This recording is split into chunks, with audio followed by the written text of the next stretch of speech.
लग्नानंतर होईलच प्रेम या मालिकेच्या आजच्या एपिसोडमध्ये आपण पाहत असतो की आता आर्याने जीवाच्या हातावर किस घेतलेली असते. त्यामुळे ते नंदिनी फार चिडलेली असते. जीवा म्हणत असतो असं काही नाही नंदिनी, इकडे बघ, एखाद्याच्या हातचा पदार्थ आवडला तर हातावर किस घेतात, हे नॉर्मल आहे. जर उद्या तुझ्या हातचा कुणाला पदार्थ आवडला तर, असं म्हटल्याबरोबर नंदिनी चिडते आणि म्हणत असते अजिबात नाही जीवा, मी कुणाच्या हातावर अशी किस घेणार सुद्धा नाही आणि माझ्या हातावर कुणाला घेऊन सुद्धा देणार नाही. काहीतरी लिमिट असते, प्रत्येक गोष्टीची जीवा लिमिट असते, असंही ते चिडत म्हटल्यानंतर जीवा म्हणत असतं हो नंदिनी, आणि माझी लिमिट मला चांगलीच माहीत आहे, माझी सीमारेखा मला सुद्धा चांगलीच माहीत आहे. एखाद्याला जर मी हसून बोललो, त्याला मिठी मारली तर ह्या गोष्टींनी काही फरक पडत नाही. माझ्या डोक्यात फक्त तू आहेस, तू माझ्यासाठी आहेस हे मला चांगलंच माहीत आहे. त्यामुळे या गोष्टीचं तू अजिबातच टेन्शन घेऊ नको, मी कायम तुझा असेल, या गोष्टी नाही ग काही मॅटर करत. असं म्हटल्यानंतर नंदिनी म्हणत असते पण माझ्यासाठी मॅटर करतात ना जीवा, ह्या सर्व गोष्टीमुळे मला वाईट वाटते. असं म्हटल्यानंतर जीवा म्हणतो हो मला कळतंय तुझं, पण मी कसा वागतोय, मी सीमारेखेत आहे हे तुला माहिती आहे ना, माझ्यावर विश्वास आहे ना तुझा. त्यावर नंदिनी म्हणते हो ठीक आहे. आता नंदिनी खरं थोडी शांत झालेली असते. जीवाने छान तिला समजवलेलं असतं की मी कायम तुझ्यासोबत राहील, तू अजिबातच अशी काळजी करू नको. तेव्हा नंदिनी फार खुश होत असते. त्याच वेळी इकडे घरचा सीन दाखवलेला आहे. इकडे मात्र माननी फार चिडलेली असते. सगळा प्रकार तिच्या समोर आलेला असतो. हे सगळं काही कारस्थानी इकडे रम्या, विजय आणि वसूने केलेलं असतं. वसू तर प्रत्येक गोष्टीत आगीत तेल ओतण्याचं काम इथे करत असते. आल्याबरोबर आता इथे अजिबातच दाखवत नसते की मला काही गोष्टी कळलेल्या आहेत असं माननी. इकडे काव्या पार्थला सुद्धा अजिबात अंदाज नसतो की माननीला सगळ्या गोष्टी कळलेल्या आहेत. त्या नॉर्मल होऊन घरी आलेल्या असतात. इकडे आल्याबरोबर माननी त्यांच्या समोर जाते आणि म्हणत असते काय झालं, म्हणजे आज खूप दमला असताना. त्यावर काव्य म्हणते हो ना जरा आज जास्त दम. त्यावर इकडनं पार्थ सुद्धा म्हणत असतो हो काय दमडोत आम्ही, आज रुटीन चेकअपसाठी हॉस्पिटलमध्ये गेलो होतो आणि तिथं काय छान छान बाळ होती ना की विचारू नकोस. आता माननीचा पारा चढलेला असतो. पार्थ काही पुढे बोलणारच तर माननीने जोरात इथे पार्थच्या कानाखाली ओढलेले असते. कानाखाली ओढल्यानंतर इकडनं विजय, रम्या आणि वसूला तर फार हसायला येत असतं. आता ह्या दोघांना समजलेलं असतं की सगळं काही माननी समोर आलेलं आहे. इकडे तितक्यात जीवा आणि नंदिनी सुद्धा आलेले असतात. त्यांना तर थोडाही अंदाज नसतो की हे झालंय तरी काय. आता इकडे काव्या बोलणारच असते, आई थांबा ना, ऐकून घ्या ना. मात्र इथे माननी फार चिडलेली असते. माननी अक्षरशः तिला म्हणत असते तू शांत बस, अजिबातच कुणी माझ्याशी बोलायचं नाही. काय रे, इतक्या दिवस झालं तुम्ही जे काही करताय, तुम्हाला वाटलं का माझ्यासमोर कधीच येणार नाही म्हणून? काय अनोळखी व्यक्तींना भेटताय, रस्त्याने फिरताय तुम्ही, गुंडांशी भेटताय, हे सगळं काही करताय तुम्ही आणि मला घरी येऊन सांगताय की तुम्ही हॉस्पिटलमध्ये जाताय. या मूर्ख आईशी एवढं खोटं बोलताना तुम्हाला थोडीही लाज नाही वाटली, असं माननी डोळ्यात पाणी आणून म्हणत असते. तिला ह्या सर्व गोष्टीचं फार वाईट वाटत असतं. तेव्हा इकडनं जीवा म्हणत असतो अगं आई त्यांचं जरा ऐकून तरी घे ना, ते काय म्हणतात. तेव्हा माननी जीवा आणि नंदिनीकडे धावतच जातात आणि त्याला सुद्धा म्हणत असतं अरे बाबा तू तरी गप्प बस, तुमचंही काही सिक्रेट असेल ना ते सुद्धा सांगून टाक, म्हणजे एकदाचं डोकं फोडून टाकते मी, असं माननी चिडतच म्हणत असते. आता माननी पुढे सुद्धा चिडतच ह्या चौघांना सुद्धा म्हणत असते काय रे, हे संस्कार दिले का आम्ही तुम्हाला खोटं बोलायचे? आम्ही तुमच्यावर विश्वास ठेवतो, तुम्ही जे म्हणाल ते खरं समजतो, पण मात्र तुम्ही असा विश्वासघात करताल असं अजिबातच वाटलं नव्हतं.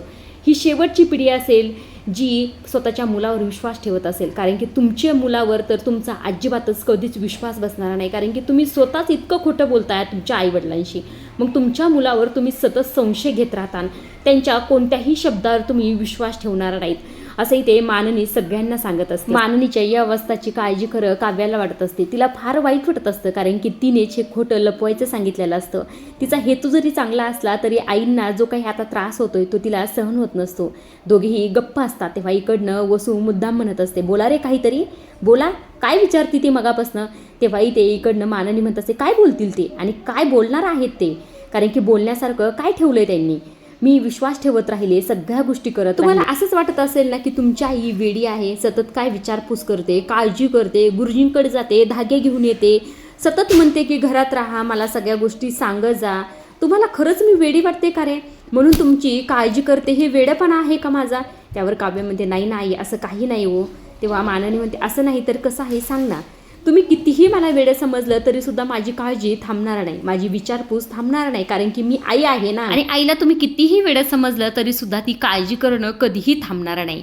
आता माननीची ही अवस्था पाहून काव्या म्हणत असते, आई असं काही नाही, आम्ही असं काहीही समजत नाही, तुम्ही आमचं ऐकून तरी घ्या ना. मात्र माननी अजिबात ऐकत नाही. माननी म्हणत असते, काव्या तू उद्या आई होणार आहेस ना गं, तेव्हाच कळेल आईच्या मनाची काय अवस्था होत असते म्हणून. असं म्हणून साईटला बसलेली असते. माननी आता हतबल झालेली असते. ह्या सर्व गोष्टीचं तिला फार वाईट वाटत असतं. तेव्हा इकडनं मिथून काका सुद्धा म्हणत असतात, वहिनी बोलतात ते अगदी बरोबर आहे. काव्या पार तुम्ही दोघे सुद्धा चुकलेले आहात. तुमचा हेतू जरी चांगला असला तरी सुद्धा जर तुमच्या बाळाला काही झालं असतं तर तुमची दगदग तुझी किती झाली सांग ना मला. अगं तो रोड आपण कधीही नीट करू शकतो, मात्र तुझ्या बाळाचं काय, आपल्याला बाळ हवंय ना, असं मिथून काकाने म्हटल्यानंतर इकडनं काव्या आता समोर येते आणि काव्या मिथून काकांना म्हणत असते, मिथून काका मला सुद्धा माझ्या बाळाची तेवढीच काळजी आहे, पण तो IAP रोड बघितला ना तुम्ही कसा आहे, रोज तिथे अपघात होता तो, रोज कुणीतरी स्वतःचा भाऊ बहीण नवरा स्वतःचं मूल, अरे गरोदर बायकासुद्धा तिथे स्वतःचं मूल गमवून बसल्या. तो सांगा ना, तुम्ही त्या लोकांना एकदा भेटायला पाहिजे होतं आई. असं म्हटल्यानंतर माळीन म्हणत असते, मला नको बाई कुणाला भेटायचं, मला फक्त त्या यादीत तुमचं नाव नको यायला याची फक्त तुम्ही काळजी घ्या. तुम्हाला वाटत असेल मी खूप स्वार्थी आहे, मी फक्त स्वतःचा विचार करते, पण मी साधी गृहिणी एक साधी आहे. मला फक्त माझ्या घरच्यांचा आनंद त्यांचं सुख जास्त महत्त्वाचं आहे, त्यांची काळजी मला जास्त वाटते. तू मला माहिती आहे हुशार आहेस, तू सगळ्या गोष्टी करत असशील, काळजी घेत असशील, पण तुझ्या पोटात जे बाळ आहे का त्याच्याशी माझा काहीतरी संबंध आहे ग, काहीतरी नातं आहे. असं म्हणून माननी जोरजोरात रडायला सुरू करत असते. नंदिनी मात्र इकडे माननीला शांत करण्याचा प्रयत्न करत असते, मात्र माननी अजिबातच शांत होत नसते. त्या म्हणत असतात की अगं नंदिनी तुम्ही दोघी सख्या बहिणी ना, मग सांग ना ग तिला काहीतरी. अगं काव्या तुझी बहीण कधीही खोटं बोलत नाही, कधीही कोणत्याही गोष्टी लपून ठेवत. माननीने असं बोलल्यानंतर नंदिनीला फार वाईट वाटलेलं असतं. माननी म्हणत असते, हो मला मान्य आहे त्या डिवोर्सच्या प्रकरणात नंदिनी खोटं बोलली होती, पण त्यानंतर ती कधीही खोटं बोलली नाही, एव्हाना ती कधी खोटं बोलतच नाही असं विश्वासाने माननी म्हणत असते. ह्या सगळ्या गोष्टीचा त्रास इकडे नंदिनीला आणि जीवाला होत असतो. इकडे रम्या वसू विजय नंदिनीच्या चेहऱ्याकडे पाहतच असतात. इकडे काव्याला सुद्धा तेवढंच वाईट वाटत असतं. काव्या माननीकडे जात असते आणि इकडे नंदिनीला धीर देण्याचं काम जीवा करत असतो. अक्षरशः काव्या माननीसमोर हात जोडत असते, म्हणत असते, खरंच मला माफ करा आई, पण मी हे सगळं काही काळजी घेतच केलंय ना हो. मला मान्य आहे माझं चुकलं, पण माझा हेतू अजिबात वाईट नव्हता. मी ह्या सगळ्या गोष्टी काळजी घेतच केलेल्या आहेत. मी तुम्हाला न सांगण्याचं कारण फक्त एवढंच होतं की तुम्ही मला हे सगळं काही करून दिलं नसतं, एवढाच माझा हेतू होता, बाकी माझ्या मनात काहीही नव्हतं. आणि असंही माझी काळजी करण्यासाठी पार्थ होते ना हो, त्यांची काहीही चूक नाही, ते प्रत्येक क्षणाला माझ्यासोबत होते. यात सगळी माझी चूक आहे, कारण की मीच त्यांना सांगितलं होतं की हे तुम्हाला सांगायला नको, त्यांना नका ना मारू तुम्ही, त्यांच्यावर नका ना रुसू, त्यांना माफ करा ना, असंही ते काव्या हात जोडूनच माननीला म्हणत असते.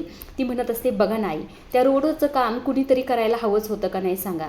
अहो कित्येक बायकांचे मिसकॅरेज त्या रोडवर झालेत, मग त्या लोकांचं झालं तसं आपलं जर कुणाच्या घरच्यांचं झालं असतं तर, माझंच झालं असतं तर मग काय करायचं होतं. अहो जर तरच्या गोष्टी जाऊ द्या, मागच्याच महिन्यात नंदिनी ताईचा सुद्धा अपघात असा शब्द बोलताच आता इथे काव्या शांत झालेली असते, पण मात्र बोलण्याच्या ओघात तिचं सगळं काही बाहेर आलेलं असतं.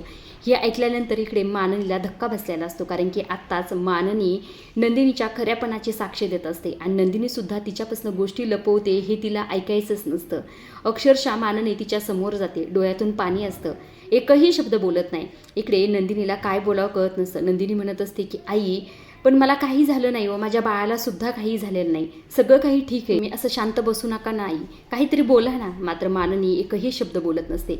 इकडनं आगीत तेल ओतण्याचं काम वसू करत असते. वसू म्हणत असते, काय अपघात, आणि हे सांगू नाही का गं तू. आता अपघात तर खरं विजय आणि तिनेच घडवलेला असतो, हे सगळं काही तिनेच केलेलं असतं, काव्याला करायचं असतं. मात्र नंदिनीच्या आयुष्यात ह्या सगळं वाद तिथूनच सुरू झालेलं आहे.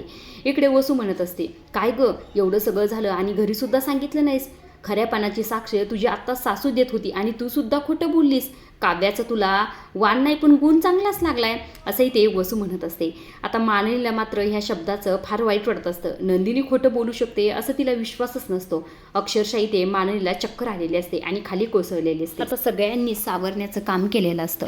मात्र इकडे माननीला ह्या सगळ्याच गोष्टीचा फार धक्का बसलेला असतो. पाणी पित असते. पाणी पिल्यानंतर नंदिनी म्हणत असते, आई तुम्हाला बरं वाटतंय ना.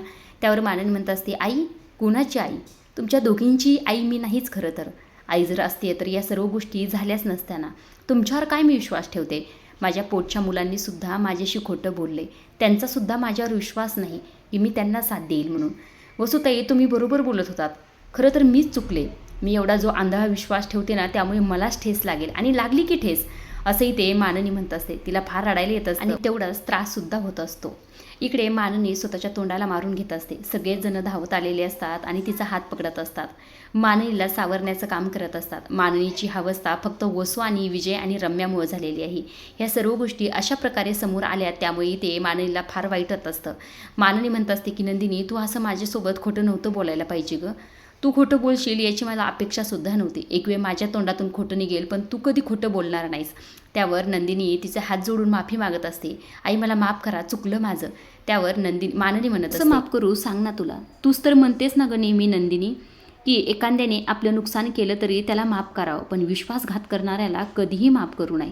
मग मी तुला कसं माफ करू आणि ह्या सगळ्या गोष्टी कशा विसरू, असंही ते माननी म्हणत असते. नंदिनीलाही ते फार रडायला येत असतं. काय करावं कळत नसतं. नंदिनीच्या डोळ्यासमोर सगळे क्षण येत असतात जे माननीसोबत घातलेले असतात. माननीने त्यांना कशा प्रकारे साथ दिली, सुनेपेक्षा जास्त लेकीसारखं प्रेम केलं, ह्या सर्व गोष्टी तिला आठवत असतात आणि वाईट वाटत असतं.